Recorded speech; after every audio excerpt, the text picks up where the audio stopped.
На сегодняшний день, с 2021 года, мы занимаемся этим процессом. Есть грузинская школа, бывшая грузинская школа. Есть здание бывшей грузинской школы.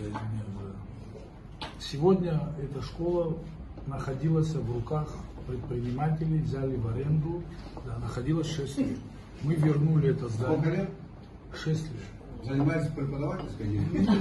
Я не знаю, не углублялся, да. 6 лет назад школу взяли в аренду, правильно, да? Сегодня эта школа находится на балансе у администрации. То есть арендные отношения прекращены? Прекращены, да, вернули государство. С боями, но вернули. Понятно. На сегодняшний день там крыша накрыта. Уже новая. Уже новая. Предприниматели накрыли, дело сделали хорошее. Сэкономили с бюджета нам деньги.